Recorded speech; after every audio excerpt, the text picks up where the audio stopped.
Hello everybody, welcome back to my channel, and if you're new here, hello, my name is Dorothy Obian Uju, and today's video is going to be a little bit of a different video.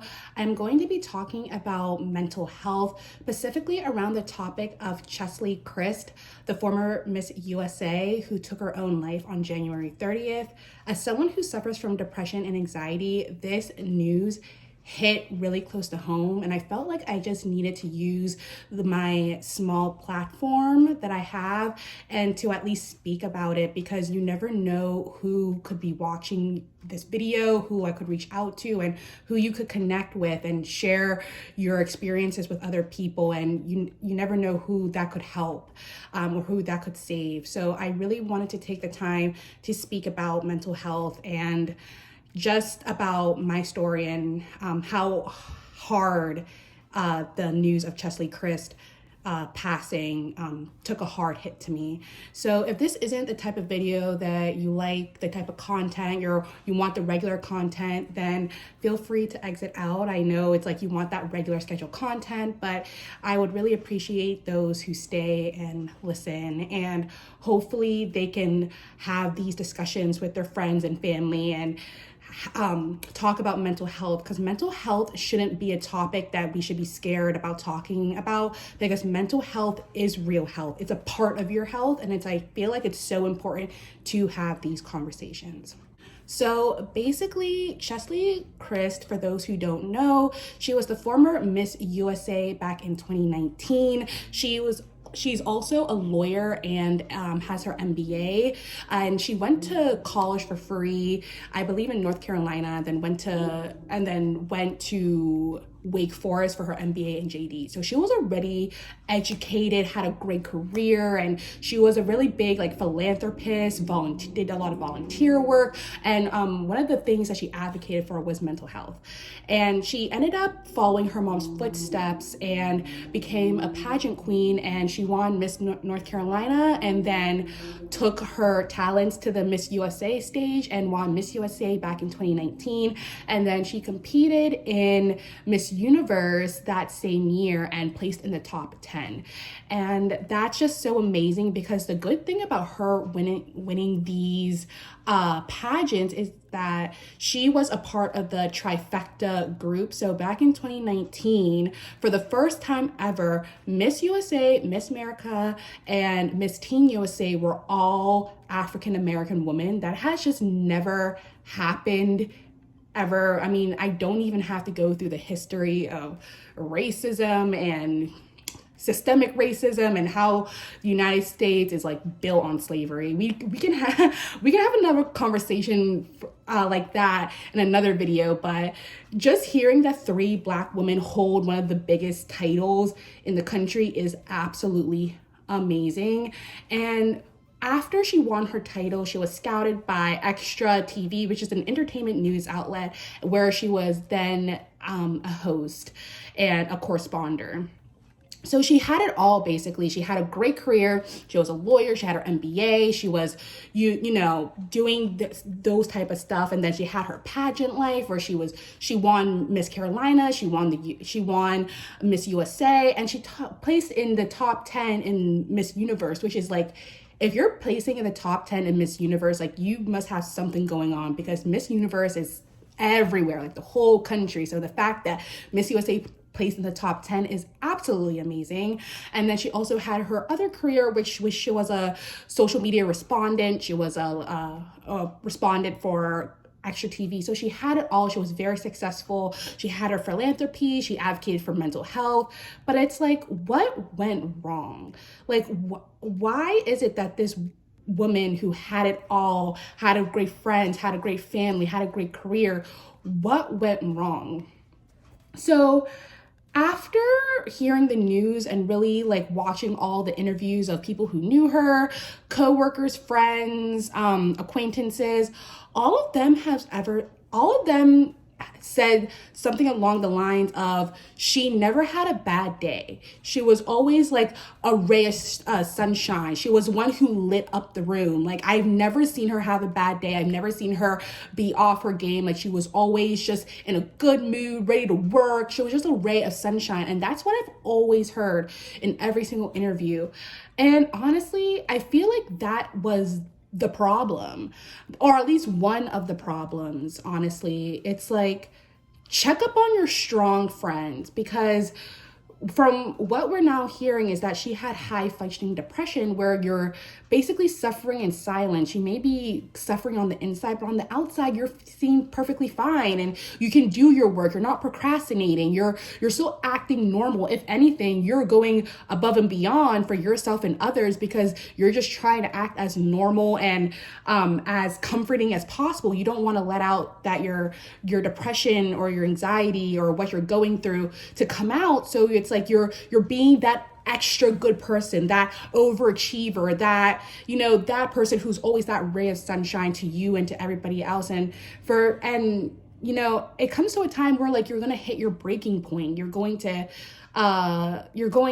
come crashing down. And depression isn't something that, like, depression comes in different forms. One, depression isn't always a person who's sad, withdrawn, you know, you haven't heard from them in a while. Maybe they always have like a dark, gloomy cloud over their head, etc. Depression isn't always like that. Depression can be someone who goes to work every day, has a smile on their face, the hard worker, the overachiever. It could be someone who you see every day who's just always in a good mood, and you just never expected them to be suffering like that. But this is why it's important to talk about mental health. Mental health isn't really spoken about in the Black community, especially in the African community. I'm Nigerian, and like, honestly, like, Nigerians, Africans, they don't believe in mental health. Even people our age, I thought it would be like the older adults who didn't really understand mental health, but it's also people who are just in that mindset, because it's mental health isn't talked about in both the African American community and the African Nigerian community. So it's like, I'm hearing people in my age who are like, we don't care about mental health. Like, you should be able to pick yourself back up. Like, we don't believe in that type of stuff. And it's honestly sad, because African Americans actually has one of the highest suicide rates, especially Black men. So these are conversations that we need to start having or continuing having. I grew up in a very abusive household because of my father, and it really took a toll on my mental health. He was an alcoholic, and I know, like, my mom, she's literally the sweetest person. She suffered so much throughout that marriage, and I'm just happy that she's finally out and finally in a better place. But because of my experiences with life with my father and just everything in between, stuff like traumatic stuff that has happened to me, which I will talk about that in another video, but a very traumatic thing happened to me concerning my father, and it really took a toll on my mental health. So, and honestly, there are days when I do feel like withdrawn, and I have that dark cloud over my head, and, you know, friends will reach out, and friends do reach out, but that's a perfect example of a person who you can tell that they're going through something. But then there's people like Cheslie Kryst, where like you would never even guess that she's going through these things, and that's why these types of depressions is so hard to identify and to point out. And because for me, it was easy to point out, because there was a time where I'm like, I'm acting out, I'm being withdrawn, I don't want to talk to anybody, and then there's people like Cheslie Kryst who are like going through their lives normally, and I'm here and she's not, and it's sad. And one thing that was really bothering me about her passing is that people were making conspiracy theories about maybe she got pushed, maybe she was murdered, you know, like maybe something has happened. And honestly, it's very, very frustrating, because the more that people are making up these conspiracy theories, the more that we're actively avoiding the conversation about mental health and just dancing around this whole conversation. Like, we need to start accepting the fact that she took her life and know what we can do about it to prevent it from happening again to somebody else. So it's like, let's start having these conversations with our peers. Let's start having these conversations with our families and our friends. There's, like I said, like, I'm African, and you know, I have a lot of Nigerian friends and like friends who are African American friends, and 2020 was a really, really hard year for me, both with my family and just my own mental health. And I finally opened up to a friend, and she basically told me to get over it. Like, she told me to get over it. She was like, I have this going on and that going on and this going on. And, you know, she told me to get over it. And clearly she's not educated or aware about mental health. And honestly, it's up to us. It's up to us to teach these people and educate the people about mental health and know that it's serious, because it's like you're telling me that you're going through this, that, and the third, and how much that you're struggling through it, but you still try to push through. It's just, this is exactly how Cheslie Kryst died. When you know you're going through something and you don't want to acknowledge and address it, you're just going to continue pushing through life like everything is fine, and then all of a sudden you're gonna wake up and snap. Like, no, this is why we need to have these conversations. So I advise everyone to, one, seek counseling. I know therapy is so expensive. Like, trust me, I know, I go to therapy. But therapy is worth it, and therapy doesn't have to be too expensive. You can, and when I say therapy, I don't mean like, you know, you don't have to go to the counselor that charges $150 to $300 an hour. You can go to a pastor, a priest, a community organizations. Like, there's so many free organizations and free clinics that you can go to and talk to somebody. You just have to look for it in your area. There's also BetterHelp. I know BetterHelp can be a little bit on the pricier side, but you can use BetterHelp and maybe use like a discount code, and you can get like your first couple months like very, very low. And I honestly, this isn't like a BetterHelp ad, but like BetterHelp, I would say it's not really good for like the long-term needs, but if you need something quick and like right now, I feel like BetterHelp is very, very good for that. And you can use a discount code and you can talk to somebody, either text them, call them, and they're right there. I say work on your anxiety, deep breathing techniques, different techniques to calm you down and feel very relaxed. I know that I really love listening to music. I've started working out again. I used to be a cheerleader back in the day, and I stopped working out when I graduated, and I'm slowly starting back working out. But you know what? It's coming to the point where I'm not working out just for me to get back into shape, but it's just for my mental health. Like, there's nothing about sweating out the day. And honestly, just surrounding yourself with good, positive people. Like, honestly, sometimes you don't need to surround your friends who doesn't acknowledge your struggle. You need to surround yourself with positive people and people who are ready to help and people who are going to lend a helping hand. You want to surround yourself with people who are not going to influence you to do bad things or influence you to take this drug or this drink to mask your feelings. You know, you need to surround yourself with help and positive people. And going to therapy shouldn't be something that should be ashamed. Like I said earlier in the video, mental health is real health. So just like how you go to the doctors for your annual physical, your dentist, we go to dentist every 6 months, we go to the eye doctor, women, we go to OBGYN, dermatologist. Why can't you check up on your mental health?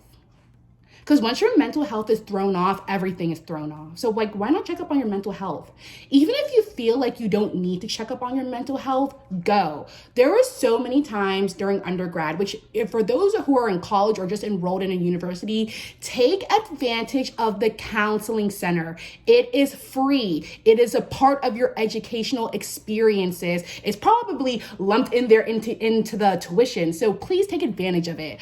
Even when I was good in school, So I would still stop at the counselor office just for a check-in, like even if it's just for me to help me set a schedule and, you know, settle like my work-life balance, my student life balance. It helped me so much. So take advantage of the resources you have and surround yourself with good people, and just know that therapy isn't a bad thing, and reach out to people, because doing that could save somebody or even save yourself. So there's so much more things I could say about this topic, but I just thought I'll start now. I'm going to be slowly opening up more about my mental health as I continue to grow on my channel and my platform. But her death really hit close to home, and I just hope that, one, she's at peace, and two, like, this could have been, I don't want to say it was avoidable. It could have been avoidable, but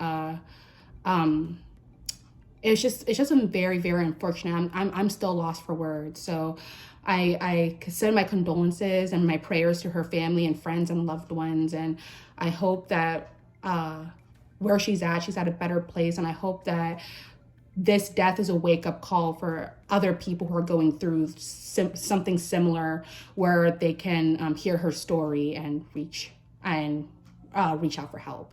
So that's all I have for this video. If you made it to the end of this video, thank you guys so much for watching, and I will see you guys in my next video. And feel free to follow me on all my social medias. They'll be right here on the screen, and they'll be linked down below. But yes, I will see you guys in my next video. Bye.